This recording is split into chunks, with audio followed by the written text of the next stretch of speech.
합독하도록 하겠습니다. 사도행전 1장 3절로 5절. 그가 고난 받으신 후에 또한 그들에게 확실한 많은 증거로 신이 살아계심을 나타내사 40일 동안 그들에게 보이시며 하나님 나라의 일을 말씀하시니라.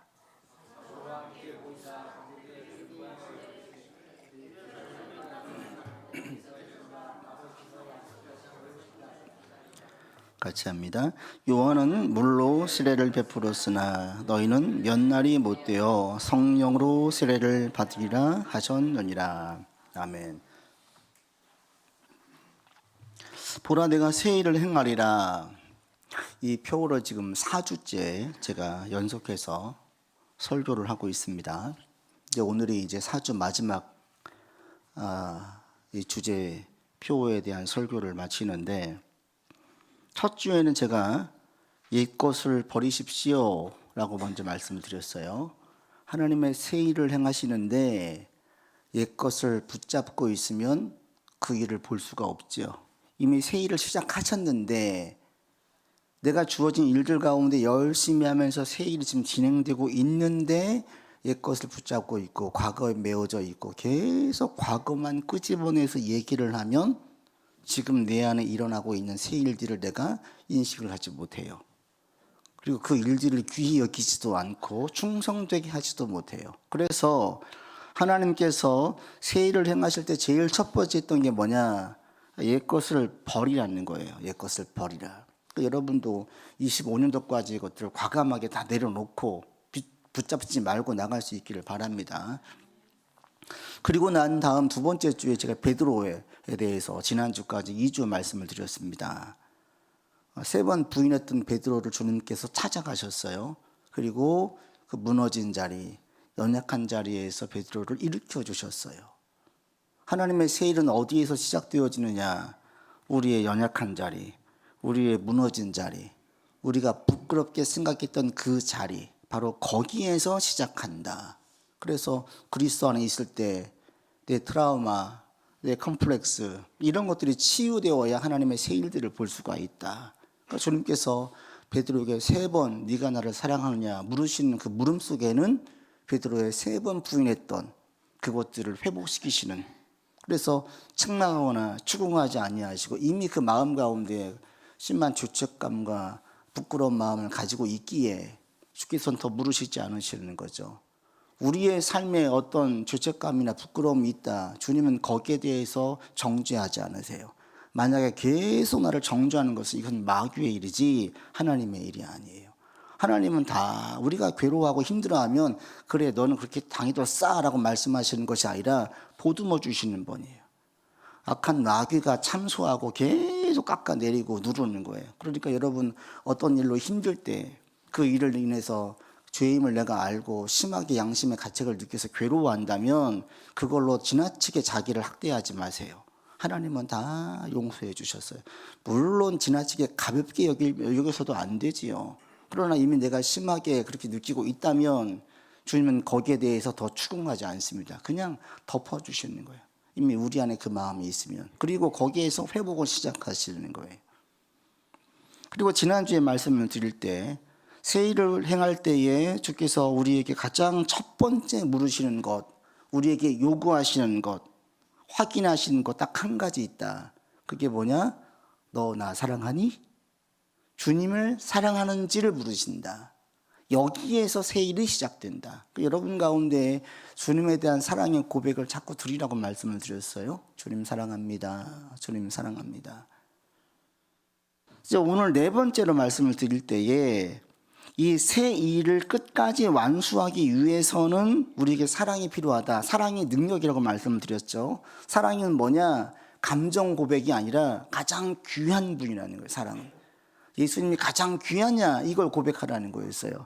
그리고 이것이 우리 안에 있으면 능력이 된다. 그런데 이 사랑의 고백이 우리에게 주신 새 일을 완성시키지는 못해요. 사랑만으로는 부족해요. 사랑만으로는 부족하고 한 가지가 더 반드시 필요해요. 그게 뭐냐면 성령의 충만함이에요. 성령의 충만함이 없이는 하나님께서 우리에게 시키신 그 일을 우리가 완수할 수 없어요. 왜? 하나님의 일은 사람의 능력으로는 한계가 있기 때문에 그래요. 내게 맡기신 일을 성령의 충만함으로 하지 않으면 자꾸 인간적인 생각이 앞서요. 본전이 나고 누가 서운하고 원망하고 그러면서 이제 볼멘 소리와 험담으로 이어지고 안 좋은 얘기가 계속 나와요. 그리고 사랑으로만 감당하고 성령의 능력으로 하지 못하면 내 마음에 크게 고백되어지지 않을 때가 있어요. 힘들 때가 있어요. 그럴 때는 이게 안 되는 거예요. 무엇이 내게 주어진 일을 완성시키느냐? 성령의 충만함이에요. 성령의 능력이에요. 이 충만함이 그 일을 완수해요. 제자들이 모두 다 십자가에서 순교했습니다. 그 힘이 어디에 있느냐? 사랑 고백만으로 안 돼요. 베드로가 사랑 고백을 시작했지만 성령께서 그를 충만하게 하셨기 때문에 십자가 지실 때 두려워하지 않을 수 있었던 것입니다. 예수님이 십자가 지실 때 한동안 너무나 괴로워하셨잖아요. 왜요? 오롯이 혼자 지셔야 됐기 때문에 그 모든 고난과 고통을 혼자 겪으셔야 됐어요. 그런데 제자들은 십자가를 질 때 두려워하지 않았어요. 왜? 주의 성령께서 그들을 붙잡고 있기 때문에 두렵지 않은 거예요. 그러니까 이길 수가 있었습니다. 우리도 마찬가지인데 성령의 충만함이 있어야 여러분이 올해 새 일을 행할 때에 감당할 수 있어요. 오늘 본문에 보시면 주님께서 이제 40일 동안 마지막으로 일을 하시는데 그때 마지막 1장 5절에 보시면 세례를 받으라, 성령의 세례를 받으라. 성령 충만이에요. 성령 충만을 받도록 그들 가운데 준비시키시고, 그리고 2장에 가 보시면 사도행전 2장 보십시오. 사도행전 2장 1절, 2절, 3절, 4절 같이 읽겠습니다. 오순절 날이 이미 이름에 그들이 다 같이 한 곳에 모였더니 호련히 하늘로부터 급하고 강한 바람 같은 소리가 있어 그들이 앉은 온 집에 가득하며 마치 불의 혀같이 갈라지는 것들이 그들에게 보여 각 사람 위에 하나씩 임하여 있더니 그들이 다 성령의 충만함을 받았다. 그리고 성령이 말하게 하심을 따라서 다른 언어들을 말하기를 시작했다. 성령의 충만함을 받았는데 거기에 보시면 다 한 사람도 예외 없이 사도들만 받은 것이 아니라 거기 모인 모든 자들이 성령의 충만함을 받았어요. 그리고 이 이후로 하나님의 일들이 왕성하게 일어나기 시작했어요. 그러니까 성령의 충만함이 우리 가운데 있어야 돼요. 여러분 모두가 다 성령 충만한 자 되기를 바랍니다. 이 충만함을 받기 위해서 첫 번째 주님께서 사전 작업을 하세요. 누가 성령 충만을 받을 수가 있느냐? 첫 번째 3절입니다. 같이 읽습니다. 1장 3절.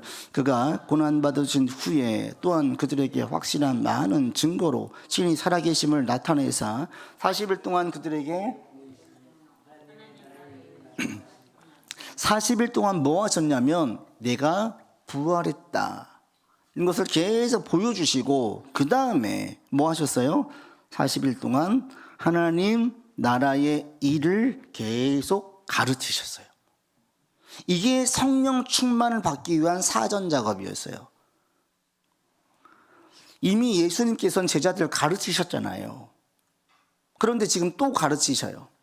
그리고 지금 이 40일이 지나면 이게 왜 중요하냐면 이 40일 후에 승천하시면 다시는 못 만나요. 천국에서 만나요. 그러니까 이 40일이 너무너무 중요한 시간이에요. 그럼 이 40일 동안에 또 살리고 병 고치고 기적을 보여주시는 것이 아니라 그런 것은 한 개도 하시지 않고 계속 가르치시는데 오직 한 가지의 주제, 하나님 나라의 일을 가르치시는 거예요. 그러니까 우리가 하나님 나라의 일을 알아야 성령 충만할 수 있어요. 하나님 나라의 일이 뭘까요? 지금 우리가 믿고 있는 복음이에요. 복음. 예수를 주로 고백하고 온 인류의 구원자이시고 예수를 믿을 때 우리가 하나님의 자녀가 된다. 이 복음, 그리고 하나님의 통치와 보호 속에 있으면 우리가 살고 있다. 이게 복음이에요. 이 복음에 대해서 계속 가르치신 거예요. 이 당시에 제자들은 예수를 온 인류의 구원자로 고백하지 못하고 알지도 못했어요. 심지어 성령이 임한 다음에도 이들은 예수님은 유대인의 왕이지 이방인의 왕으로까지는 생각하지 못했어요. 이방인에게 성령이 임하는 것을 보고 비로소 깨달았지 그 전까지는 여전히 제한되어져 있었어요. 예수님이 십자가에 죽으셨는데 이들은 그 십자가의 죽음이 억울한 정치적으로 매도당한 죽음으로 생각을 했지, 예수님께서 인류의 죄를 대신 지신 대속의 죽음임을 몰랐어요. 주님께서 알려주신 거예요. 나는 억울하게 죽은 게 아니다. 인간의 모든 죄를 대신 짊어지려고 내가 사원에서 죽은 거다. 주님의 부활은 그냥 신기한 기적으로 그칠 사건이 아닌 거죠. 이거 부활은 구원의 완성이다. 이걸 모르는 제자들은 부활하신 예수님을 보았는데 그 본 이후에 어떻게 해요? 베드로와 야고보와 안드레와 요한은 다시 자기 직장으로 가서 똑같이 일을 해요. 물고기 잡아요. 부활하신 주님을 보았는데도 자기 본래로 돌아가요. 그게 어떤 의미인지를 몰라요. 주께서 알려주시는 거예요. 부활은 온 인류를 구원하기 위한 구원의 완성이다. 다른 대속물이 필요하지 않다. 이제 그리고 내가 진정한 참 하나님이었다라는 것을 증명하시는 거예요. 그리고 예수를 믿고 따를 때에 더 이상 죄에 대한 고통스러운 삶을 살지 아니하고 하나님 나라에서 누리는 것들을 지금 누리면서 살 수 있다라고 알려주신 거예요. 그러니까 여러분, 복음이라는 것은 우리 가운데에도 예수님을 믿는데 사람마다 달라요. 어떤 분들은 예수님 누구예요? 저의 건강을 지켜주시는 분이요, 제게 물질을 주시는 분이요, 저의 앞길을 책임지시는 분이요, 행복을 주시는 분이요, 이렇게 얘기할 수 있어요. 다 얘기할 수 있는데 진정한 복음은 뭐냐? 이 병 고치는 거, 행복해지는 것, 풍요로워지는 것, 이런 인간이 가치 있게 여기는 것보다도 훨씬 큰 게 복음이에요. 이 정도가 아니에요. 복음이라는 것은 그냥 단순히 그 정도가 아니에요.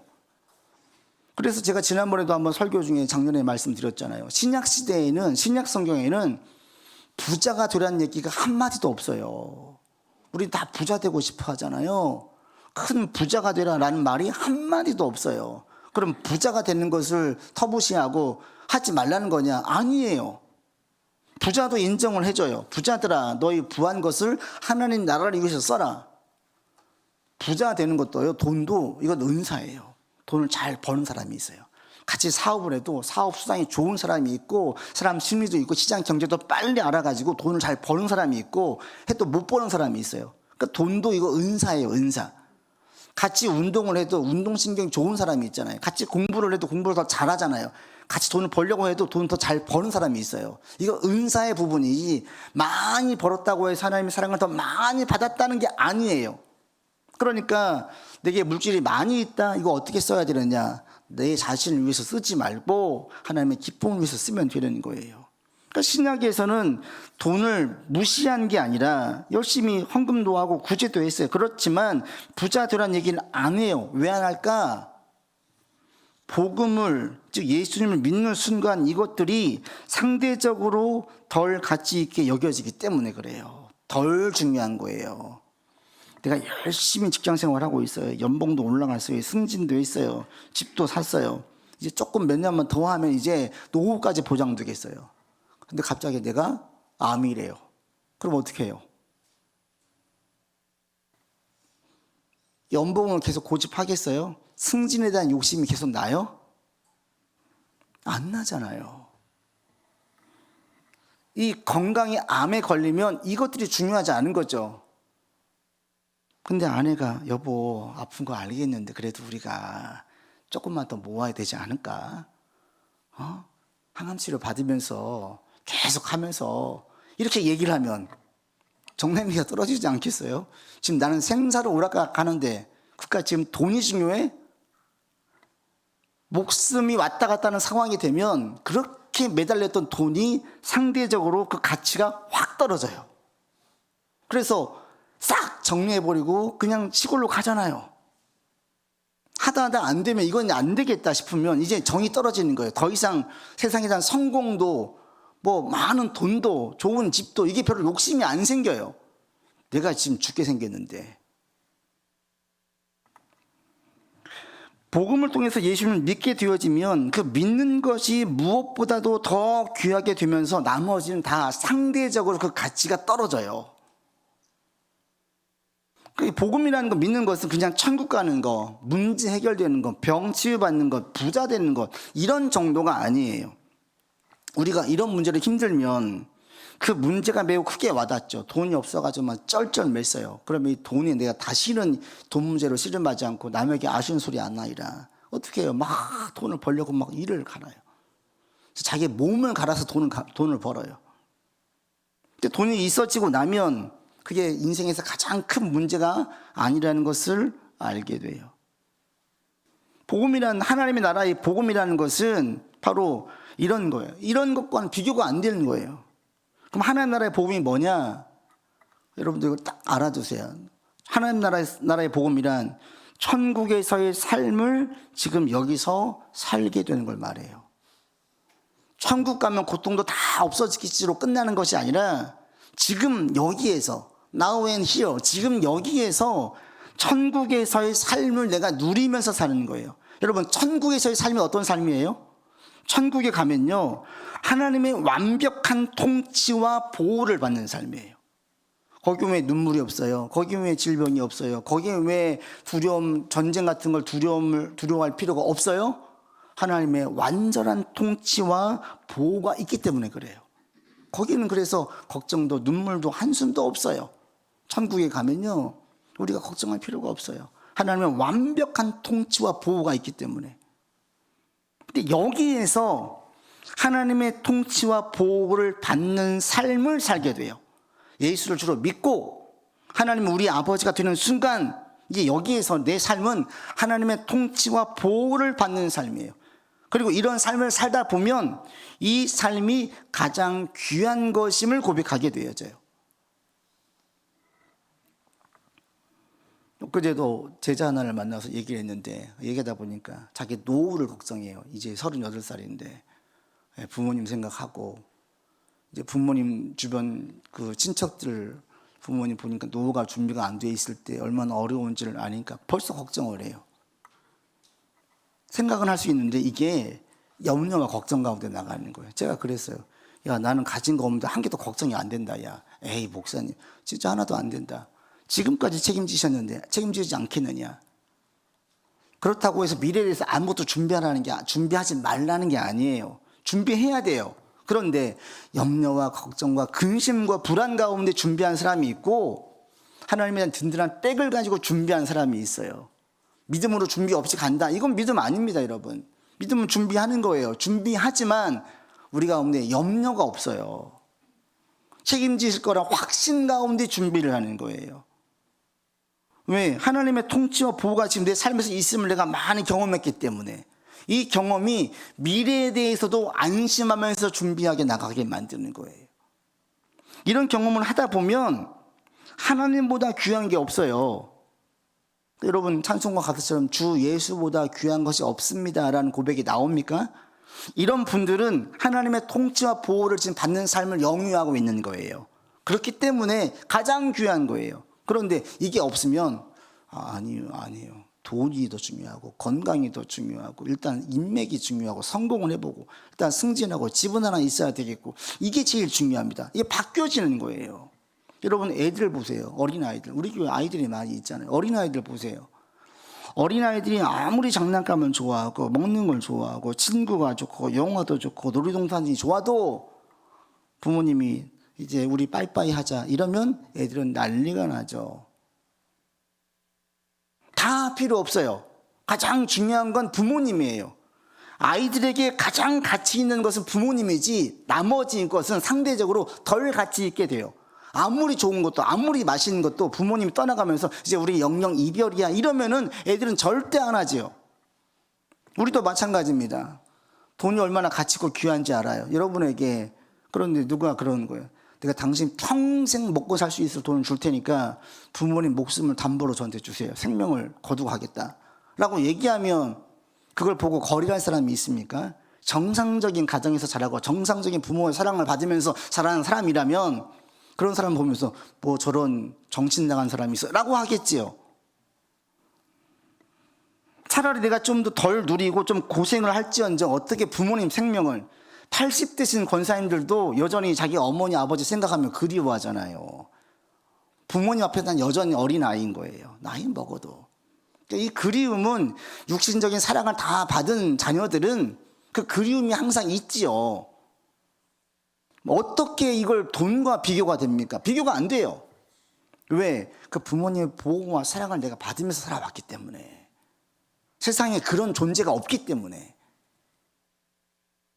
하나님의 통치와 보호를 받다 보면, 예수 그리스도를 통해서 하나님의 통치와 보호를 받다 보면 예수님보다 더 귀한 것이 없음을 고백하게 돼요. 여러분에게 이런 고백이 다 있기를 바랍니다. 점점 이런 고백들이 더 커지기를 바랍니다. 또 어떤 문제가 있어요. 문제 해결을 위해서 열심히 기도하고 도움을 구하세요. 해결됐어요? 해결된 것으로 만족하지 말고 하나님이 내 아버지이시고 예수님이 나의 구세주 되심으로 더 크게 감사하십시오. 더 이걸 귀하게 여기세요. 지금 제자들은 이걸 몰랐어요. 그래서 주님께서 십자가의 죽음이 무엇인지, 부활이 무엇인지, 왜 인간의 죄 때문에 죽으셔야 했는지를 계속 40일 동안 계속 설명을 하신 거예요. 여러분, 예수 믿는 것은 단순히 건강해지는 거, 복 받는 거, 이 정도가 아닙니다. 이거 비교가 안 되는 거예요. 그냥 얼마 주고 네 마음대로 살래, 네가 한번 네 인생 힘들게 살아볼래, 이거하고 얼마 없어도 내가 책임질게, 하나님께서 보호해 주실게, 이거하고 어떤 게 낫습니까? 하나님 보호가 첫 번째가 되는 거예요. 그래서 하나님 나라의 일이라는 게 뭐냐면 천국에서의 삶을 지금 여기서도 사는 거예요. 하나님의 통치와 보호를 내가 계속 받으면서 느끼면서 사는 거예요. 이런 가운데, 이런 문제 가운데 주께서 함께 하셨구나. 그러니까 교회 다닌다고 다 성령 충만을 받는 게 아니라요, 누가 성령 충만을 받느냐, 이걸 알고 이렇게 고백하는 사람들이 성령 충만을 받아요. 그래서 예수님보다 귀한 것이 없습니다. 또 가치 있는 게 없습니다. 이게 복음이고 이것을 주님께서는 계속 가르치셨어요. 이게 첫 번째 성령 충만 임하기 전 사전 작업이었어요. 또 한 가지 한 게 있습니다. 4절 같이 읽겠습니다. 사도와 함께 모이사 그들에게 분부하여 이르시되 이런 사람을 떠나지 말고 내게서 들은 바 아버지께서 약속하신 것을 기다리라. 뭐 했어요? 모이게 했어요. 그리고 기다리게 했어요. 모인 무리는, 구성원들은 누구예요? 모두 다 패잔병들이에요. 다 실패자들이에요. 예수님 십자가 지실 때 아무도 그 편에 선 사람이 없었어요. 다 도망가고 다 숨었어요. 심지어 베드로는 저주하면서 부인했어요. 자기 살겠다고. 이런 자들을 다 모았어요. 또 이들을 모았습니까? 이들이 한 가지 공통점이 있어요. 뭐예요? 예수님을 진심으로 사랑하는 사람들이에요. 교회는 어떤 곳이에요? 주님을 사랑하는 사람들이 모인 곳이에요. 이전에 무슨 일을 했든지, 어떠한 실패가 있었든지, 사회적인 평판이 어떠하든지, 사람들이 사회적으로 어떻게 성공했는지 실패했는지, 이런 것들은 전혀 고려 대상이 아니고요, 오직 한 가지, 뭐냐? 예수님을 사랑하느냐. 그러면 그들을 모이게 해요. 흩어졌던 자들 찾아다니시면서 모이셨어요. 모이게 했어요. 모여서 뭐 했습니까? 기도했죠. 모이게 한 거예요.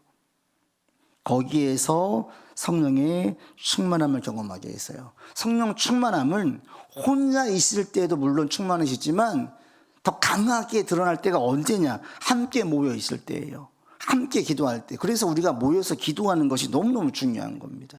그러니까 여러분, 할 수 있으면 교회에서 예배 드린다, 공예배 나올 수 있으면 자꾸 나오세요. 새벽 예배든 뭐 수요 예배든 뭐 주일 1부든 2부든 어쨌든 한 번도 내가 안 빠지고 나가려고 애를 쓰겠다 할 수 있으면 그 예배 자리에 나가서 나아갈 때마다 성령의 충만함을 더 많이 경험할 수 있어요.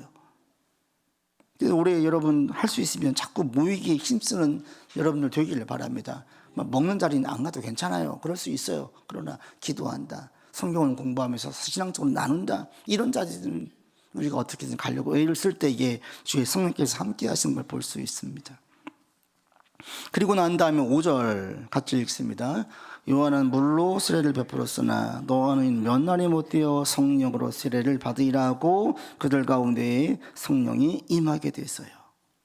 근데 이들은 이 전까지는 예수가 주 되심을 잘 몰랐어요. 성령이 임하자 2장에 가면 베드로가 일어나서 설교를 해요. 주 예수를 믿으라 이렇게 하는 거예요. 온 인류를 누구든지 주의 이름을 부르는 자는 구원을 받을 것이다, 베드로가 선포해요. 그제서야, 언제? 성령의 강한 임재를 경험하고 난 다음에 선포하는 거예요. 이 전까지는 말씀드렸지만 베드로는 예수가 주되심을 고백했지만 그게 어떤 의미인지 정확히 몰랐어요.